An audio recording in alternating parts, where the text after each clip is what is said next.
Okay, good afternoon, everyone. My name is Sabrina Kofer, and on behalf of Choice and ACRL, I'd like to welcome you to today's program, Choosing Your Words in APA Style, Best Practices for Clear, Precise, and Inclusive Writing, which is sponsored by APA Style.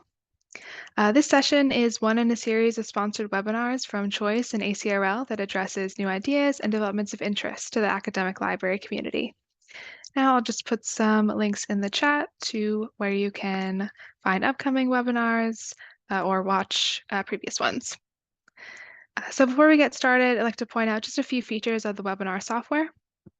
So all of the attendees who join the presentation are automatically muted and your cameras are off. So don't worry about generating any noise or feedback. We've got that taken care of for you. In the main area of the screen, you can follow along with the presentation materials. To adjust the size of the slides or video, you can use the divider in the middle of the screen to slide the sizes to your liking. We are using the Q&A feature today. Please use it to ask questions of our speakers.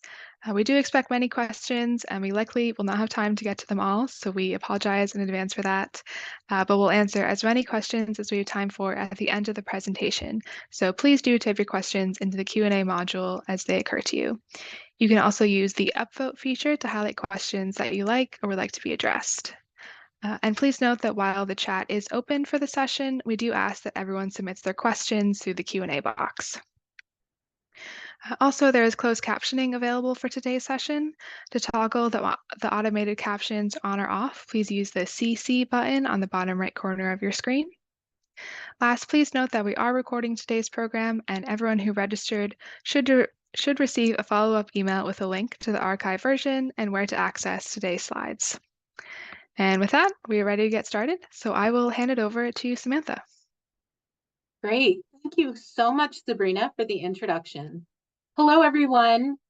As Sabrina mentioned, we're here today to talk about choosing your words in APA style, some best practices for clear, precise, and inclusive language. My name is Samantha Denany, and I'm the Development Manager for APA Style. And I'm here with my colleague, Chelsea Lee, who's the Instructional Lead for APA Style. Hi, everyone. We're members of the APA Style team, the team responsible for creating, updating, promoting, and teaching APA Style guidelines. Today, we're going to speak about the ins and outs of word choice. We'll provide some important context, talk about how APA Style thinks about word choice, give some practical implementation tips, and then delve into inclusive language word choice, including new information from the second edition of the Inclusive Language Guide, which was released just this past fall. We'll finish up with some tips about how to talk about and write about APA Style, and have time for questions, as Sabrina mentioned. The chat is available for any kind of comments or talking amongst yourselves, but we can't guarantee that we're going to see those. So any questions that you'd like to get us to try and get to at the end of our presentation, please drop them in the Q&A module, which I believe is at the bottom of your screen, and we'll do our best to get to them. So let's start by setting the stage. Why are we, as representatives of the APA Style team, talking to you about word choice today? APA Style is the academic writing style used by millions of students, instructors, writers, and researchers around the world. So as academic librarians, I'm sure you have been asked so many questions about APA Style in your careers. APA Style has led the way for guidelines in scholarly writing and inclusive language. And what is unique about what we do is that we base our guidelines, especially in terms of inclusive language, on psychological science. The American Psychological Association is the professional organization for psychologists in the United States. We were founded in 1892, and APA Style itself was founded in 1929. So we've been used, APA Style has been used for quite some time. And APA Style is not just used by psychology and psychologists. It's used by millions of people to write about people and science in many disciplines, including psychology, nursing, education, social work, and more.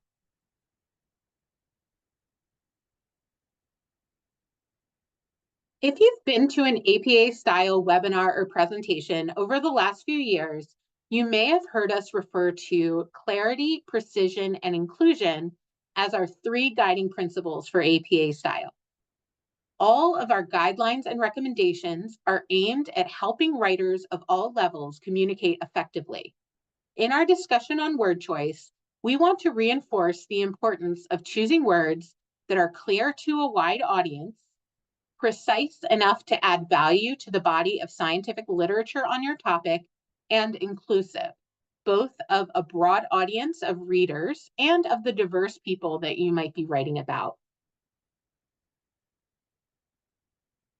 When you're writing an academic paper, it's important to consider the audience who will be reading your work. Are you writing for your professor, maybe as a student? Are you looking to publish a paper? Maybe it's in psychology research or something like that. Or are you presenting a poster to a group of undergraduates? We recommend that whatever audience you plan to work with, it's helpful to assume a broad audience instead of a narrow one. That means considering a global audience in which individuals may not be native English speakers or have the same cultural references that you do. It also means that even if you anticipate writing for a highly specialized audience, it's important not to assume knowledge of specialized terms or processes. So let's dive in a little bit deeper about word choice. Word choice is probably something that you think about every day. From our perspective, being thoughtful about the words you use allows you to be understood by your intended audience. So we're not here to gatekeep and say, something is correct or incorrect way of writing or speaking. Our aim is to help to give you the tools to make sure that your choices align with your intentions for communicating.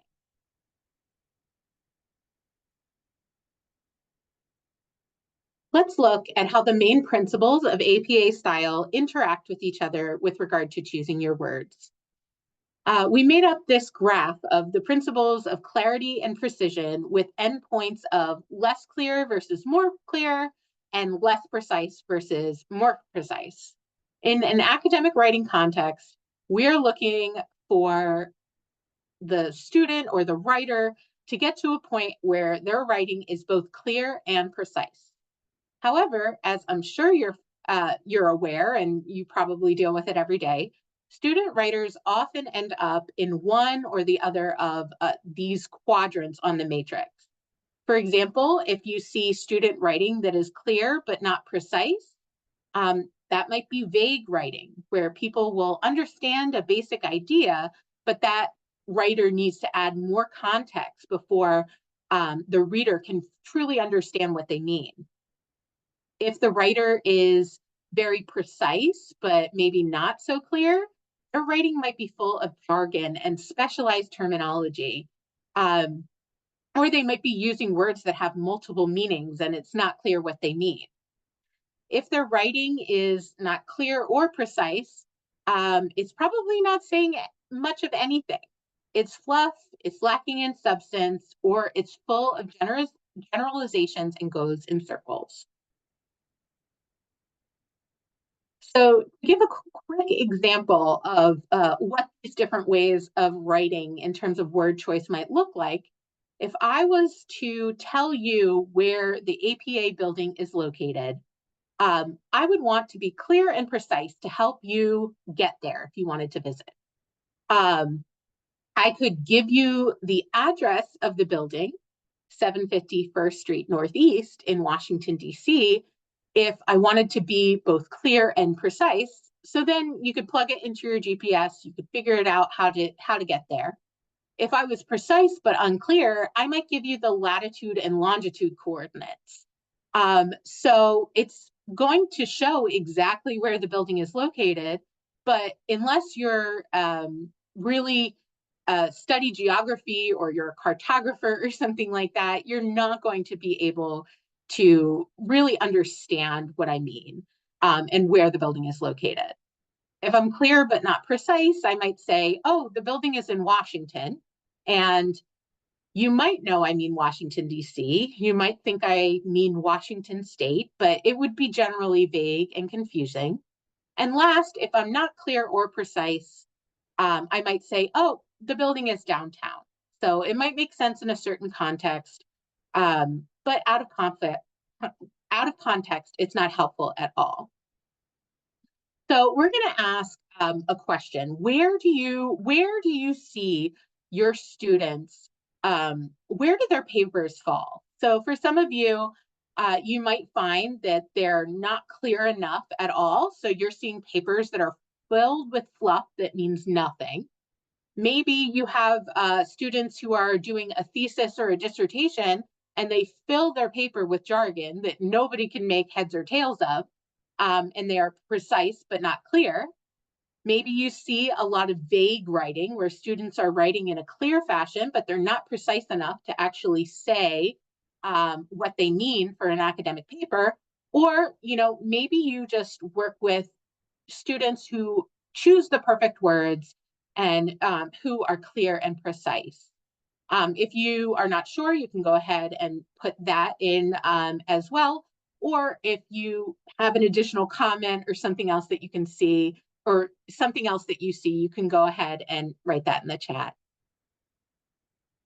And we're just going to give that a few more seconds. There we go. So looking at this, it seems like there's a great variety in what you're seeing with your students. There are a lot of students who are just filling their papers with fluff. Maybe they're trying to get to a certain word count goal. There's some who have a lot of jargon in their paper, others who are vague. So really, it looks like you're seeing a lot of different things with your students' papers. So thanks so much for sharing your experience. We're going to look at how to address each of these problems to move it closer to our goal, which is that clear, precise writing. So we're going to identify some symptoms and possible solutions that you can put in place for your students. So a lot of you mentioned that you're seeing fluff in the papers. So maybe that means the writing lacks coherence, there's unnecessary repetition, lack of engagement with the topic. They're just trying to fill those pages. And unfortunately, there's no simple, easy solution. We can't wave a magic wand. What we found is that in this case, most of the time, the students don't really understand their topic. So the best thing for them to do is go back, read more about their topic. Maybe they can talk about their topic with a peer or go to the library or writing center to really help them to understand what they're writing about. I know a lot of students, they have to get papers in by a certain date, and they might not truly understand what they're writing about, which can become having papers that are full of fluff. Another thing that you guys mentioned you experience, and we've seen it as well, especially in students who are maybe writing a thesis or a dissertation, and they become absolute experts in a very specific topic that other people might not really be that familiar with.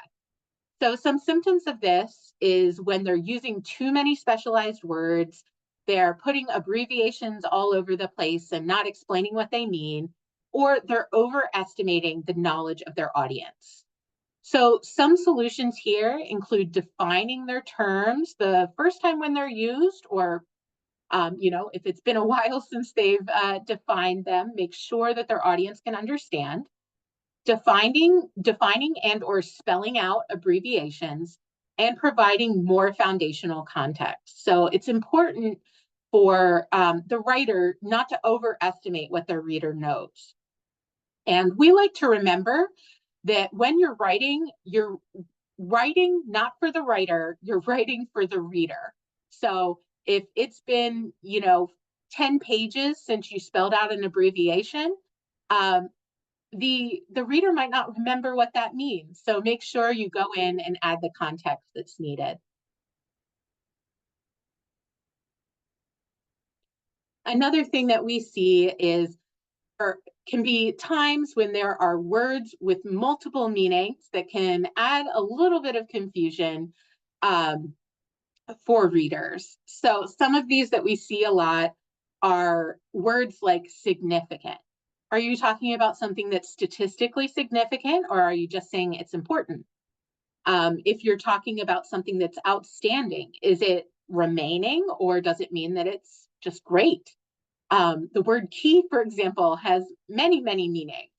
So in these cases, it's really important to specify your meaning and to try and choose an unambiguous term. So something like statistically significant, important, is it a house key, a map key, a musical key, or is it just an important thing that you're saying is key to understanding something?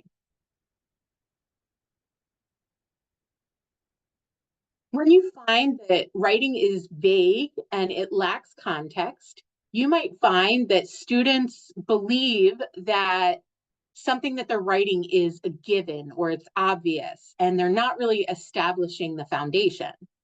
You might also see examples of patch writing, where a student might pick a quote or find, a resource somewhere and change just enough information where they're using synonyms and things like that, so it doesn't look like plagiarism, but they're not really understanding or paraphrasing effectively. We often see sometimes that students can have too many quotations or specialized terms when they're being vague and not really understanding what they're writing. So I know I was guilty in college of sometimes just putting in quotation after quotation instead of using those critical thinking skills to paraphrase and make sure my writing has context. So some of the solutions that we find for these kind of issues include summarizing foundational information, paraphrasing instead of quoting or patch writing, and Chelsea's going to go into more detail on that, and referring to landmark studies and meta-analyses. So really making sure that the foundational research is mentioned in your papers. Thinking about inclusivity is something that overlays all of these kind of choices with regard to word choice. So basically all of the different quadrants, everything we've talked about, inclusivity is something that affects that you're thinking about, no matter what the problems are with a student's writing or whatever you're trying to do when you're writing a scholarly paper. When you're writing about people, you want to be as precise as you need to be for your particular paper.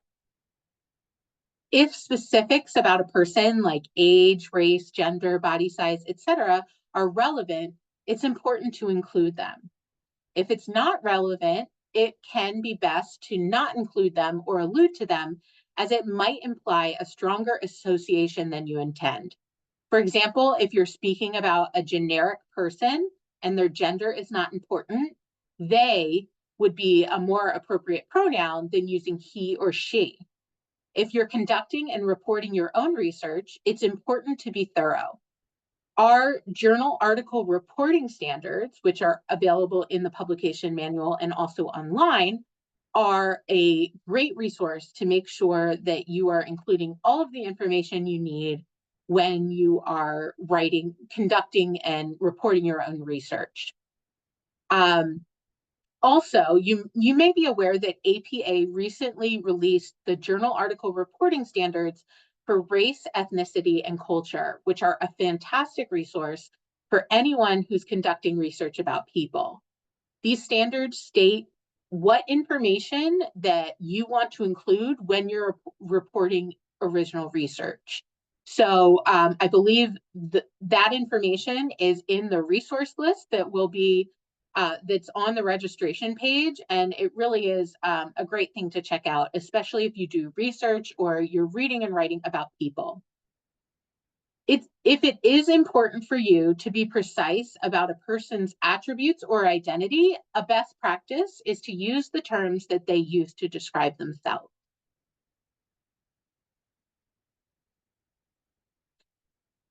So APA is a leader in inclusive language, and our standards often influence things like other writing styles, government organizations, and more. Our inclusive language guidelines are based on real science conducted with real people and written by experts. So that's why APA style is often the style of choice for disciplines that write about people in science. APA offers a lot of resources to help you with inclusive language, including the bias-free language guidelines, which are on our website and in our style manual, and the inclusive language guide. We actually just released the second edition of this in the fall, so that's a great thing to look at if you have the chance. And Chelsea will be providing some more information from that. And if you happen to be someone who usually writes an MLA style or another style, their principles are usually pretty consistent with what we recommend.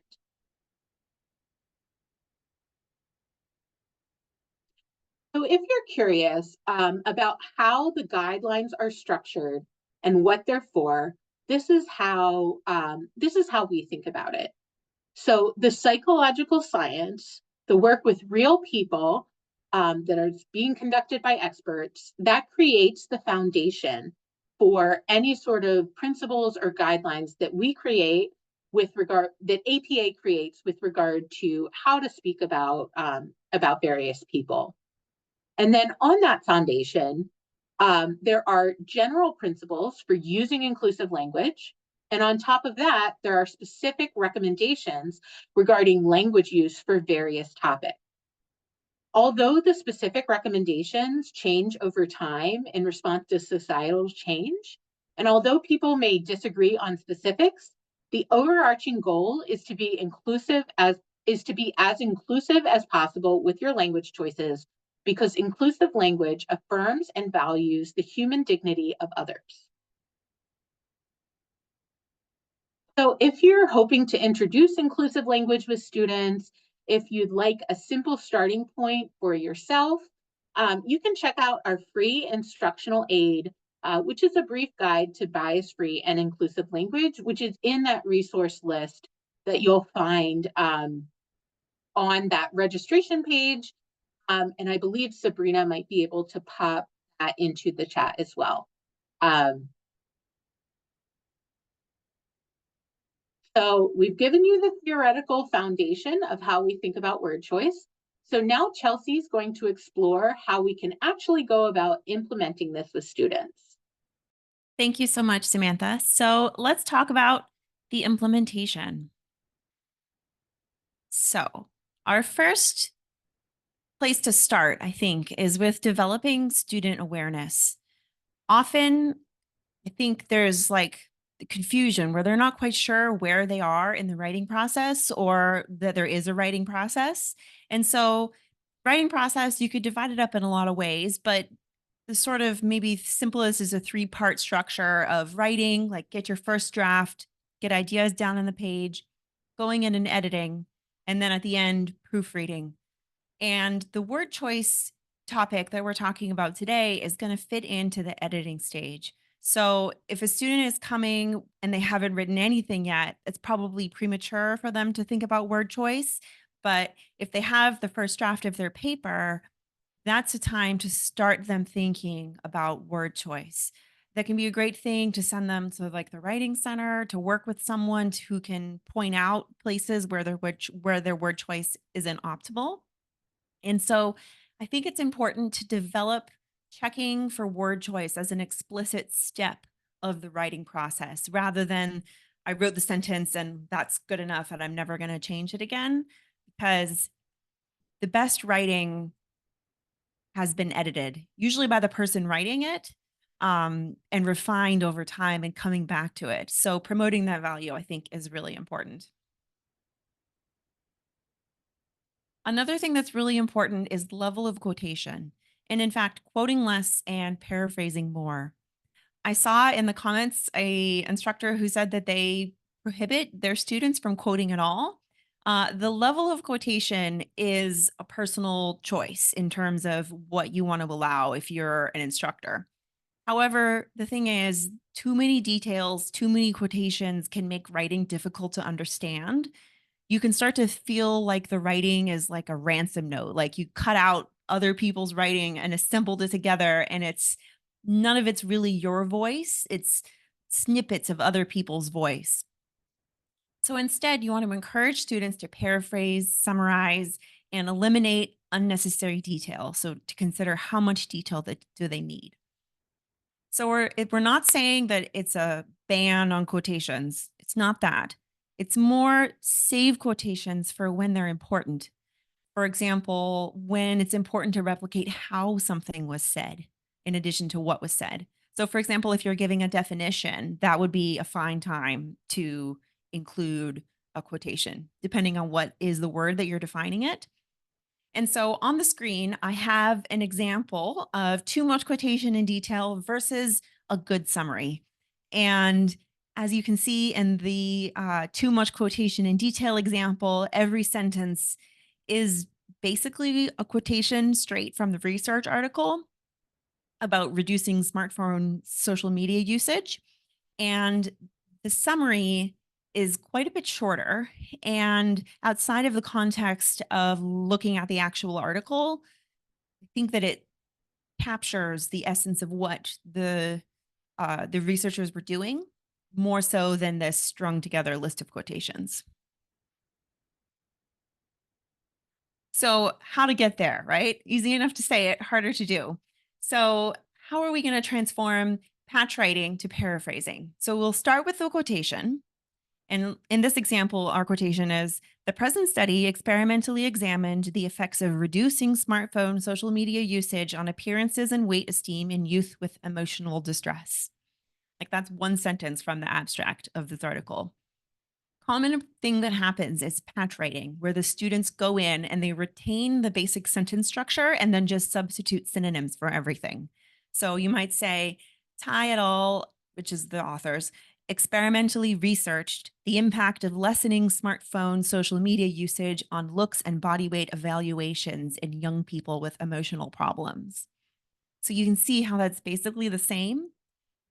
When I paraphrase, I present the ideas in a different way while retaining important key words from the original. Like you can't make all the words be different or you wouldn't understand what you were saying. So an example paraphrase would be, Tai et al. Studied whether young people with depression and anxiety would feel better about their appearance and weight if they engaged less with social media on their smartphones. Now, you might notice some differences here. For example, emotional distress got changed to emotional problems and then got changed to depression and anxiety. How did I come up with that? I looked at the rest of the article and that's what they actually looked at. And so I'm being strategic in terms of how I am summarizing the information. And it can take time. You got to mull it over, I think. And this is another case where going to a writing center and working with people can be really helpful to develop this skill. Another helpful way to develop this skill is to use one of our free instructional aids, which is called the research article activity. So this is a step-by-step activity to help students find a reputable research article, cite the article for the reference list and in the text, analyze what's in the research, and then paraphrase it. So it walks you through. And like somebody contacted APA the other day and they said, we have an intro psychology course and most of the students are not psychology majors. Should we make them write an APA style research paper? I'm worried that might be overwhelming for them. And I wrote back and I said, yeah, I agree with you. I think that might be overwhelming. Why don't you do this activity instead as a place to start for them? And then essentially a research paper is this activity done many times so that you can analyze multiple research articles. So we really recommend that you try it out. And if you do, please write to us and let us know what you think and how it went. Another important area of word choice is transitions. Student writing often lacks transition words and phrases. And so it's like hard to understand. And so those words need to be there and they're not, or like the wrong ones are there. And so we have this free guide on our website that explores the different kinds of transition words and phrases and what they're used for. And so that can help to make students sort of implicit knowledge of transitions explicit. So they can say, oh, I need to illustrate something. I could say, for example, I could say in particular, and they can see what their options are. So I feel like all of this talk so far is often circling around the question of what does it mean to write professionally? So we say that in the academic world, oh, your writing needs to be professional. However, professional is often subjective and culturally bound and dependent on context. Because historically, professional meant the people who were in power and how they talked and how they wrote, and that you should try to emulate that. And we know that there's all different sorts of people who are writing using APA style. People from different socioeconomic backgrounds, people of different races, ethnicities, and cultures, people of different ages. You know, everyone's coming from a different spot. And so, what we came up with when we were thinking about, like, what do we feel like we want to say, avoid this, promote this, but don't worry about this, was here. So, on the avoid list are things like colloquialism, slang, and idioms, which are not going to be broadly understood. So that's being cognizant of the global audience, like Samantha mentioned. Contractions, which probably are just considered too informal. Cliches, which are, it's not that it's unprofessional, it's just sort of bad writing. Like, you want to excise that from your writing. And then grammatical things like run-on sentences or sentence fragments. Those are hard to understand. Instead, you want some complete full sentences. You want sentences of varying lengths, sentences that include transitions and proper punctuation. And above all, impartial and neutral language. So it's the position of the scientist who is sort of trying to describe things more objectively. In the don't worry about it column, I'm sure this will generate lots of opinions. We have grammatical quote unquote rules that have been around for a long time. Maybe you were taught them when you were younger, maybe you teach them now. But I was reading research about this topic, and these are the kinds of things that are in the lists of don't do this, it's not professional, but everybody's doing it. And so they found that the published writing is full of split infinitives and sentences that begin with conjunctions and end with prepositions, as well as first and second pronouns, and that those are acceptable. Like, the ship has already sailed. And so in terms of dealing with this big problem of how can we improve student writing, we want to focus on full sentences, clear sentences with impartial and neutral languages, and worrying less about grammatical stuff that maybe most people aren't worrying about anyway. So now we're going to look at inclusive language word choice related to topics that are in the Inclusive Language Guide. So this is new information that was just recently published. First, looking generally at choosing words for people, the principle to follow is to call people what they call themselves. But you have to be respectful, because some language that people use among themselves is not appropriate for outsiders to use. If you are part of one of like those specific groups where you're like, oh yeah, I know exactly what you mean, you already understand that. But I think it's important to explain to everyone that you have to be careful about the terms that you pick. It's also important to use language that others are going to understand and see themselves in, because people are who is in charge of language, and language changes as people and society change. Likewise, no group is a monolith. Everybody's not the same. People disagree. And the goal isn't to find perfect solution. I don't think a perfect solution exists. The goal is to explain your choices as needed so that others can understand why you chose what you chose. So, for example, when it comes to pronouns, if you are talking about yourself, you should use first person pronouns. Professional, to say I. Do not refer to yourself in the third person as the author. Like this, that's an overcorrection. If there's you writing by yourself, call yourself I. If you're have co-authors or you're on a group project, then say we. And some people will say, oh, the student's paper is every sentence starts with I think. That's a writing problem, not a problem with the pronouns. Every sentence should not start with I think. But the problem isn't I, it's the repetitive sentence structure. Likewise, singular they is a pronoun that's received a lot of attention and that we've spoken about widely. For people who use they as their pronoun, definitely use they. And in addition, for talking about a generic or a hypothetical person when the gender is unknown or it's not relevant, you should also use they.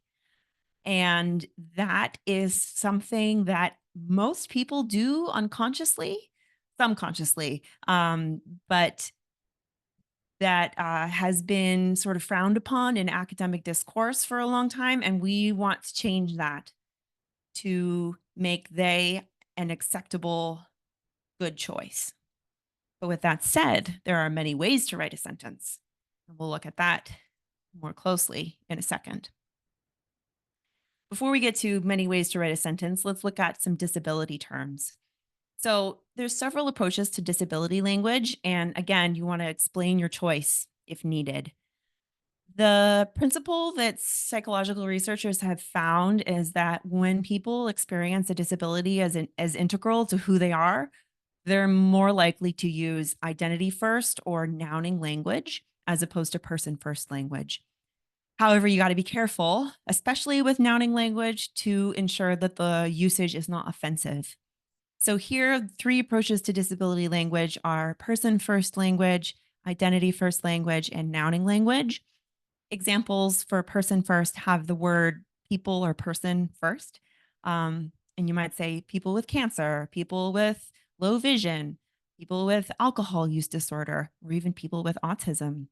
And under identity first, you have constructions like autistic people or blind people. And then in the nouning category, you have autistics, the blind, alcoholics, cancer survivors. And you'll notice on the screen, some of them have asterisks after them. And those are examples of ones that are considered offensive, or if not offensive, that's not the choice that people are making. For example, like many autistic people want to be called autistic people and not people with autism.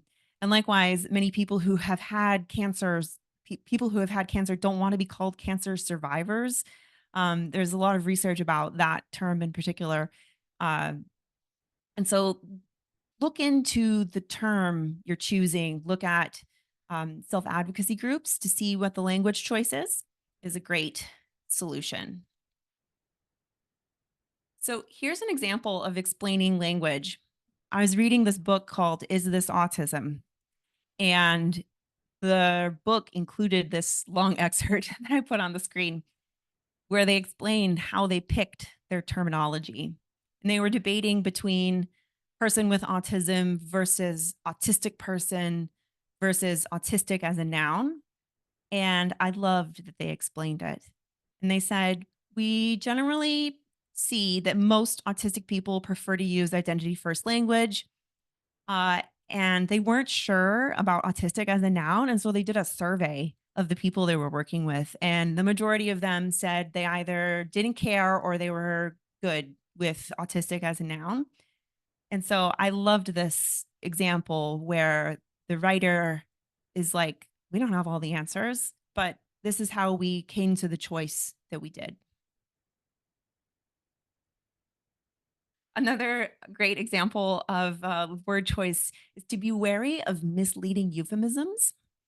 I was on Reddit and I came across this post, best movies to watch going in blind. And everybody answering this person assumed that they could not see and were giving recommendations based on that. And you can see their edit number 2, best movies to watch going in blind. I have full vision. Sorry for the confusion. And so this is a great example of idioms, and that sometimes the idioms include disability terms. And when it comes to academic writing, stay away from that. Choose other words that are clearer.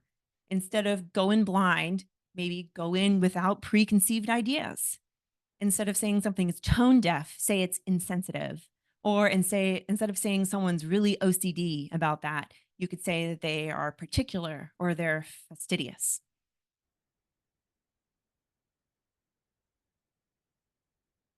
Another new topic that's part of the Inclusive Language Guide is body size diversity.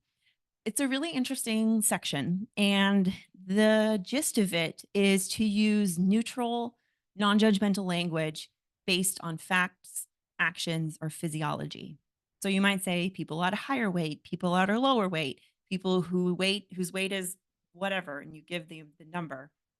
The section addresses the limitations of the body mass index or BMI. Talks about how fat is reclaimed as a neutral descriptor for some people. So like that would be an example where you might explain your choice if you're doing research related to body size. And often I think a goal is body neutrality rather than body shaming or body positivity. So it's back to that impartial, sort of neutral scientist perspective.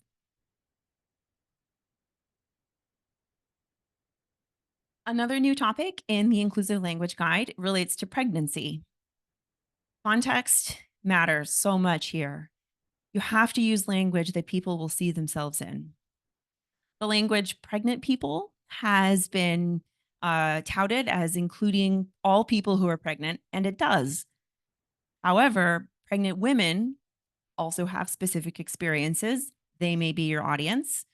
Pregnant non-binary people might be your audience. Pregnant, like anybody, any gender identity might be your audience. And so when you're choosing terms related to pregnancy, who's your audience is the key question. A general recommendation is to avoid overly medicalized terms if you're not in an overly medicalized context. So calling the person a menstruator or a uterus owner is reducing them to biological functions, which is that's not what we're going for. You want to keep the focus more on people. And so with that, there's many ways to write a sentence. And here are examples of signage that is inclusive of gendered stuff. These ones are all about pregnancy. And there's many ways to do it, including using the imperative and using the second person. So you can see like the unnecessarily gendered ones are like pregnant women should not enter, and the spa is only if you're not pregnant. And you can see these alternatives don't mention a noun at all. It says, if you're pregnant, tell the staff. That's good. The one with the red outline is from a Tylenol box. If you're pregnant or breastfeeding, ask a health professional before use. Like no one's objecting to that. It's very clear. The one in the bottom corner is from an amusement park where it's like, don't ride this roller coaster if you've had recent surgery, heart trouble, back trouble, or if you're pregnant. And so all of these speak to everyone because you never know who's reading your sign. The last specific topic I'm going to share with you all from the Inclusive Language Guide is neurodiversity. So if you're not familiar with this term, neurodiversity means the idea that there's no normal brain. Neurodiversity is a spectrum on which everybody sits, all of us. Within that, you could divide up neurodiversity into neurotypical, that which is typical, and neurodivergent, that which is not typical. There's no official list of what qualifies as neurodivergent, and it's evolving. If you look up, what's neurodivergent, you'll see different different conditions included in the list. And the ones on the screen here are ones that we've seen commonly, and there's definitely more. It includes things like ADHD and autism, giftedness, dyslexia, different mental health diagnoses, Tourette syndrome. And I think we're still figuring out like what's the utility of this term and how is it being used. So it's an evolving area.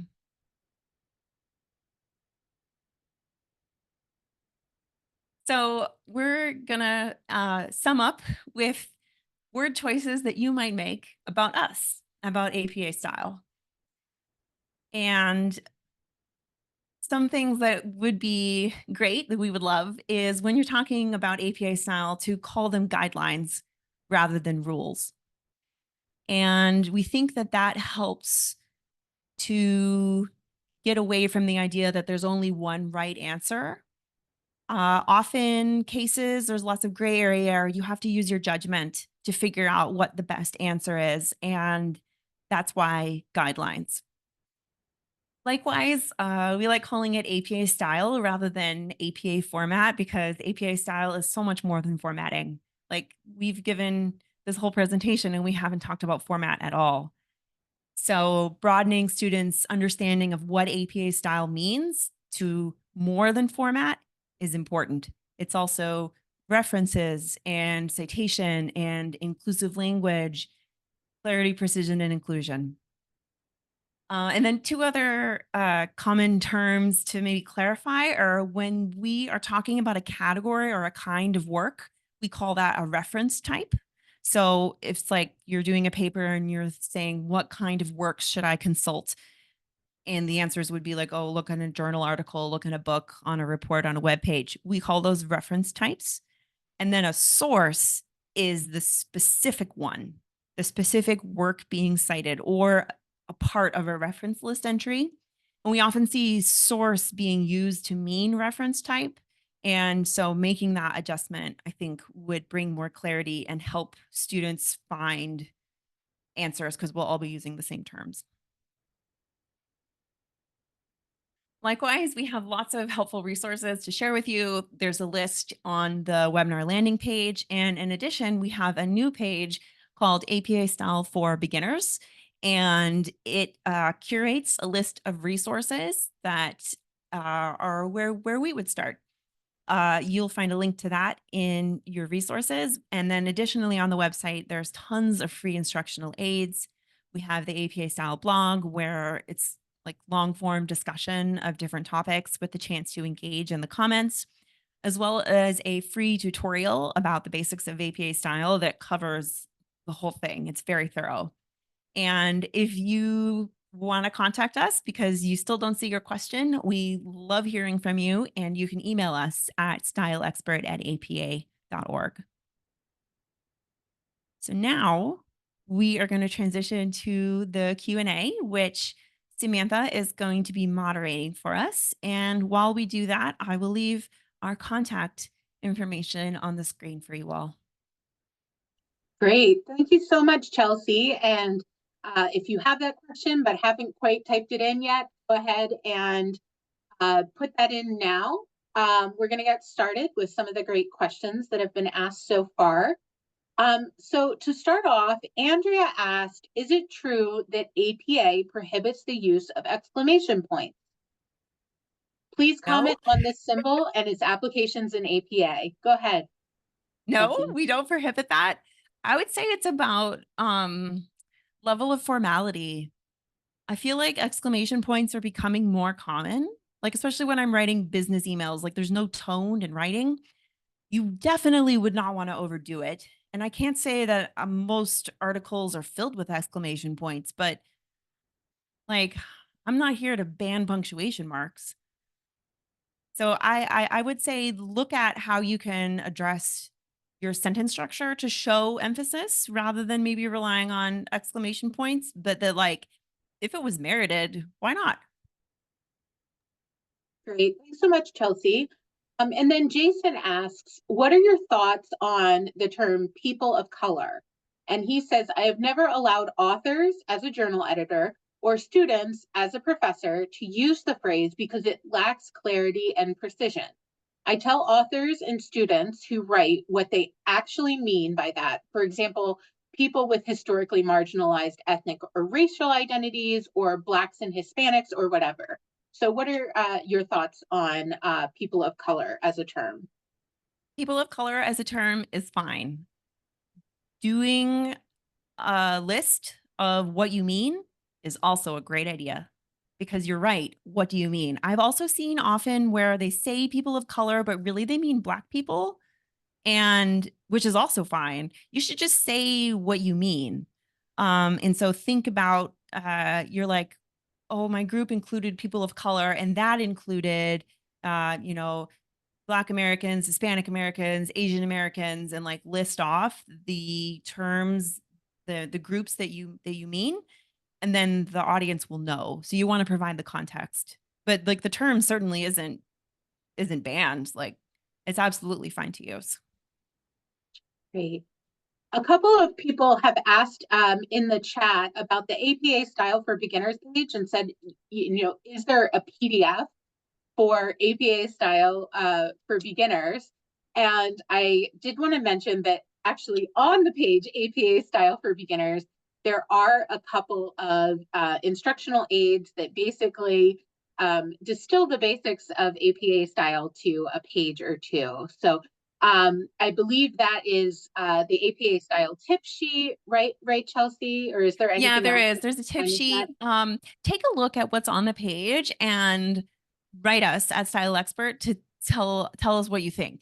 Because like we could make a one-page handout. We could do that. It's new. No reason not to. But I would be curious once you look at what's there, what you think.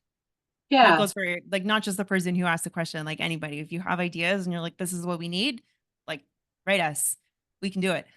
Also, if you have an awesome tool that you use with your students and you would like to kind of share it with others, send it our way, and we'd love to take a look and potentially work with it and you Yeah. to get it to a wider audience. We'll put them on the website and credit you. We've done that So a lot. It's awesome. we would be nowhere without our Oh, educators. no. So Desiree asked, this is a really interesting question. Is there an APA standardized way to include a content or trigger warning? So she writes a lot about death, suicide, grief, sexual assault, and other sensitive and traumatic topics. And the discussion of these topics might not immediately be apparent in the title or keywords. So she wants people to engage with her work, but wants to ensure that she's being considerate of the readers. Interesting. Huh. That's very interesting. I've read some about this. And I've read how including trigger warnings can be triggering, which seems counterproductive. I've definitely heard that instead of trigger warning, to call it content warning or like content advisory, just because trigger is associated with guns and like you don't want to go in that direction. I think there's a lot of ways you could do it. It would depend on where you were putting your writing. Like, how is it contextualized? How are people getting to it? And yeah, I would need to, I would definitely want to see the specifics. If you want to share them, you could send us a link or describe it in an email and we could follow up about it. But like if you wanted to put a disclaimer or something like at the beginning, you absolutely could if you felt like that was the best option for you. There would be a lot of ways to do it. There's not like one specific Would you answer. put it as part of like the author note or put it on the It title would page? depend. Like if you were writing it like a draft manuscript, you could, but if it was like on your webpage, the author note might not be till the end, in which case it's too late by the time to get there. That's Like a you would good want point. it to be upfront. So like the Mhm. author note would be good if it was a manuscript format, but whatever you're doing might not be a manuscript. So And just to reinforce what Chelsea said, if you do want to send us an email, we have this email address, which is styleexpert@apa.org, which is going to go to the whole team. So, and then we have a question about block quotes, to use or not to use. And I think that comes down to a similar conversation that you had, Chelsea, with quotes in general. Like, how important is it to have this quoted and Yeah. to be judicious about when to use it? Yes. Yes, exactly. Do you really need it? Yeah. That would be I mean, they're certainly allowed and we have guidelines on how to do them if they are allowed. But oftentimes I think it's lazy writing that people just want to quote everything. Great. Miranda asks, how do you recommend teaching paraphrasing and concise writing to a group of students who have English as a second language? So that can be a struggle for some international students. I think they should use our research article activity that I mentioned in the presentation earlier. Try that. See what you think. Write us and let us know what you think. You're the ones, like, this is it. Like, you all are the ones who are working with the students, and we want to make you happy and we want writing to be better. So, like, hearing your feedback of whether our activities are working and helping, or if you have more ideas, it's great. Great. Sherry asked, what word would be more appropriate to use rather than professional with talking with students about how to write? I know sometimes we use like an academic tone or scholarly tone, but sometimes that causes the same problem by acting as if a certain way of speaking is more Yeah. academic I've than heard those others. too. I've heard scholarly. Scholarly is quite common. Um, I'm curious if anyone puts in the chat what words they would use. Um, Kristen says that she'd love an APA webinar on business citations. And thank you. That's a really good idea. And I also wanted to mention, use this as a shameless plug. We have fantastic social media, including an Instagram, a Facebook, an X, formerly known as Twitter.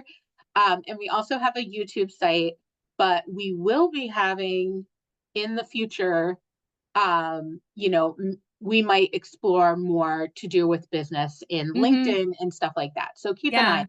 Yeah. And for that, a great thing would be to compile a list of the resources that the business students commonly want to cite, and like a list of links, and to send them to us, because that helps us know, because like we are not currently in business school, whereas you are currently dealing with people who are in business school. It's the same with, like, we've worked with nursing instructors, and the nurses have certain textbooks that they all cite. And it's so idiosyncratic, and it's like this specific nursing textbook. How do you cite it?